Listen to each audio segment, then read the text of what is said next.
Hey everybody, how's it going? I hope you've been enjoying the nicer weather and getting outside. Let's see here. So you just took a quiz on kinetics.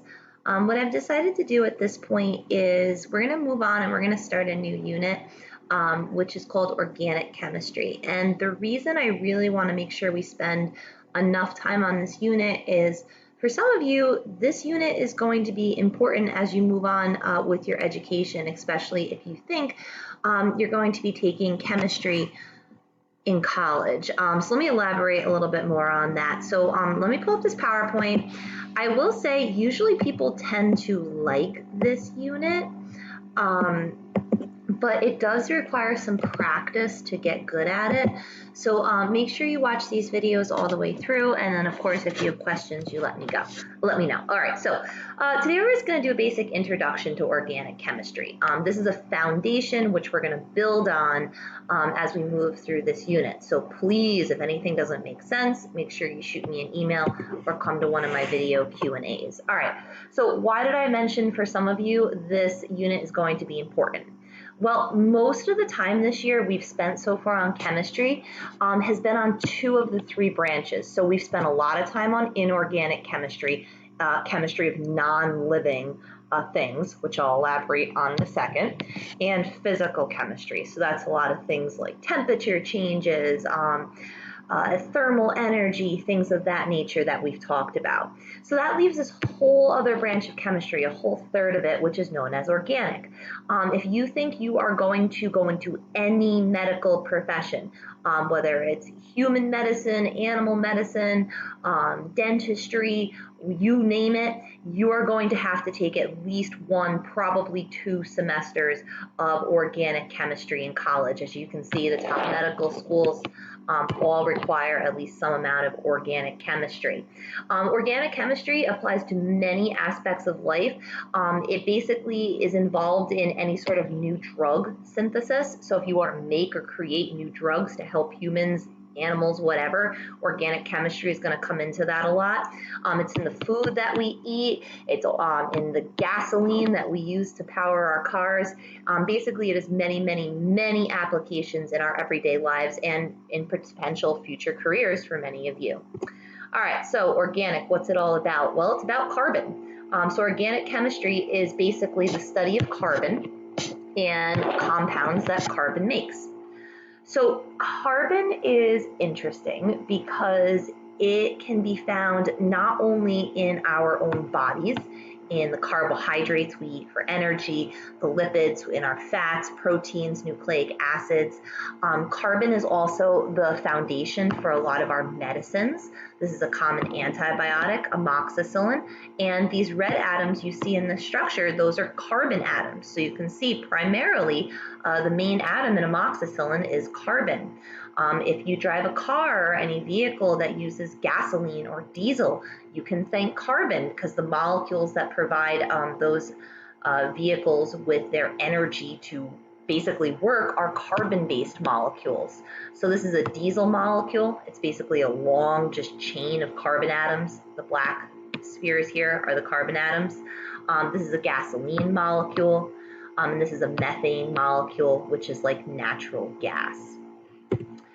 Okay, so what makes carbon so special? Well, it really comes down to the fact that carbon can form 4 total bonds. If you'll remember back to earlier in the year, I had us draw dot diagrams for different atoms on the periodic table. Carbon's electron configuration is 2-4, which means it has 4 valence electrons. And some of you may remember I told you carbon's dot diagram actually really looks like this. I know we didn't have a lot of time to get deep into what these dot diagrams represent, but basically everywhere there's an opening, here, here, here, or here, is a spot where carbon can go ahead and make another bond with an atom of another element. So carbon's ability to make 4 bonds is what ultimately leads to more complex molecular shapes, usually 3-dimensional molecules. If you'll think back to class when we built the different molecules using the model kits with those little round wooden spheres that we put together with the pegs and springs, Some of the molecules we made weren't flat, they weren't 2D. The ones that we did make actually had carbon in the center. So like the 4 bonds in a carbon, a lot of times they take on this tetrahedral shape, this like 3-dimensional shape, which leads again to rather more complex 3-dimensional structures. So methane, which we would represent in 2-dimensional like this, if you were to build it or actually see a methane molecule, it would take on this tetrahedral shape. It would look more like that. Okay, so why is this important? Carbon's ability to form 4 bonds, produce these more complex molecules, means that carbon atoms can link up in chains, rings, and networks. So this would be a chain of carbon atoms. This is a ring that they could make, which is a component of a lot of medicines. Networks could be things like the way that carbon atoms all bond together in a diamond, graphite. This is called a buckyball. Basically, they're being looked at in terms of hydrogen fuel cells. They can store hydrogen within them. But basically, where you see all these little points here, all these little corners, these are all carbon atoms. Okay, so let's get into some really basic organic chemistry terminology. So we're going to see a lot of structural formulas in this unit. It's called a structural formula, but it's basically what you know as a diagram of the molecule in question. It shows us the location of the chemical bonds between the atoms in an organic molecule. So all of these are structural formulas. We will get to the point where we will draw these out. We're not there yet. But just remember, whatever we draw out on paper is going to be a 2D representation of that molecule. A structural formula is flat, it's 2-dimensional. Like this structural formula here for this molecule, which is actually called propanone, if you built this molecule or actually looked at it, it would have more of this type of structure, more 3-dimensional. Okay, so structural formulas, they just show you where the bonds are and what types of bonds they are, whether they're triple, single bonds, double, whatever. All right, so this is a good question. So a lot of times you go to draw out these organic molecules and you think you got it, and then it gets marked wrong. And you're like, what the heck did I do wrong? Why is this incorrect? So remember, the key here is carbon makes 4 bonds, right? That's what we talked about in this dot diagram. So carbon makes 4 bonds. If you look at this diagram here, this carbon right here is unstable. It's only making 3 bonds. 1, 2, 3. And this carbon right here is also experiencing an issue. If I take my eraser here, just for clarity, and I look, how many bonds would you say this carbon is making? If you said 5, you're correct, because this is a double bond. That counts as 2 bonds. So this carbon is actually making 1, 2, 3, 4, 5 bonds, which is impossible. It makes 4, no more, no less. All right, so isomers are organic molecules, or it could be any type of molecule, but in this unit, we're talking about organic, that have the same molecular formula, but different structural formulas. And because they have different structures, that results in different physical and chemical properties. What do I mean by I say these have the same molecular formula? If you look at these examples down here, if I count the number of atoms of each element in these structures, I'll find that they're the same. Each of these molecules has 2 carbons, 1, 2. Each of these molecules, if you count them, has 6 hydrogens. 1, 2, 3, 4, 5, 6.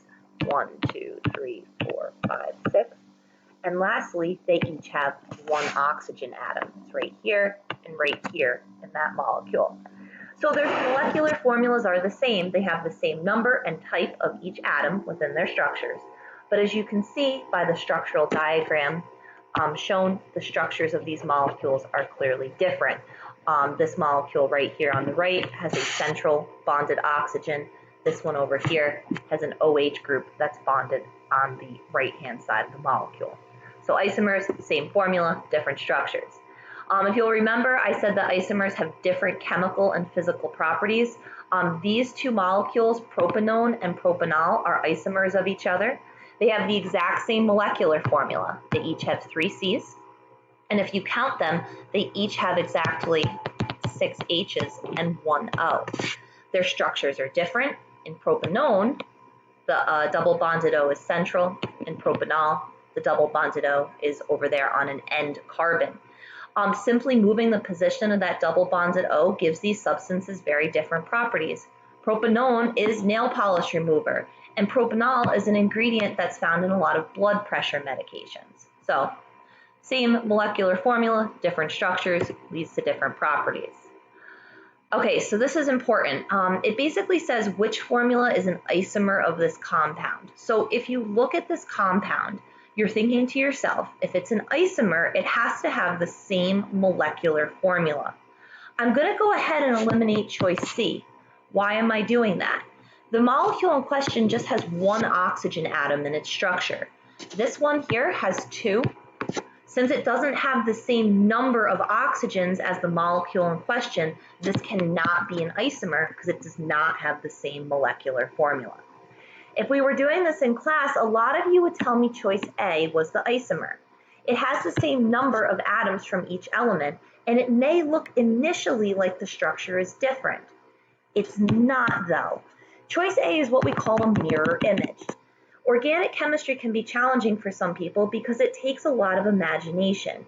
If you can imagine reflecting this molecule over this dotted line, what you would see is this is actually just a mirror image of the molecule in question. It doesn't actually have a different structure. If I just flipped this molecule over, like if I picked it up and just flipped it over this dotted line, it would look the same as that answer choice. These do not have different structures, thus A is not correct. That means B is the only correct answer. B has the same number of atoms from each element, but the structure is very, very different. There's a double bonded O on a middle carbon as opposed to one on the end carbon. All right, last up, because I'm almost out of time, condensed structural formulas. Basically, these are ways of giving some idea about the structure of the molecule without actually showing the bonds between the atoms. So this is actually an example of a condensed structural formula. I'm about to show you where that comes from. If I was going to write a condensed structural formula for propanone, which is this molecule right here, I would focus on the first carbon in the chain, the leftmost carbon, and I would write down carbon. And then I look what it's bonded with. In this case, it's bonded to 1, 2, 3 hydrogens. So I'm going to start my condensed structural formula by saying CH3. That carbon's taken care of. Now I move to the next carbon. Carbon, it's double bonded to an oxygen, and that's it. So I would say O. And then I move on to the last carbon. This carbon is bonded to 1, 2, 3 hydrogens, so I could say COCH3. This one right here, what I would need to do, again, is start at the leftmost carbon, C. I could say this is CH3. Moving on to the second carbon in the chain, it's bonded to 2 hydrogens, CH2.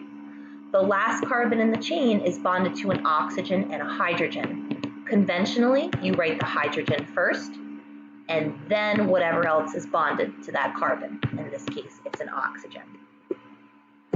All right, I'm going to finish this up. I've got about 1 minute, 20 seconds left before I get cut off. If I want to write the condensed structural formula for these molecules, I start with the leftmost carbon.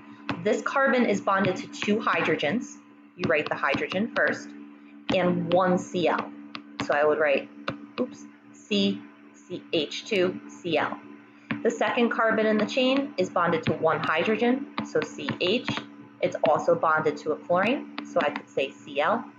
The last carbon in the chain, C, is bonded to 3 hydrogens, so I can say CH3. Last up, this one right here, the leftmost carbon is bonded to 3 hydrogens, so I can say this is CH3. The second carbon in the chain is just bonded to 2 hydrogens, so I can say CH2. The third carbon in the chain is bonded to 2 hydrogens and then 1 OH group. And I represent that by saying CH2 followed by OH. This can be tricky and a little confusing, so make sure you reach out to me if you need some help. With that being said, make sure you take a look at that summary sheet and try that Google form. All right, everybody. Talk to you soon. Bye-bye.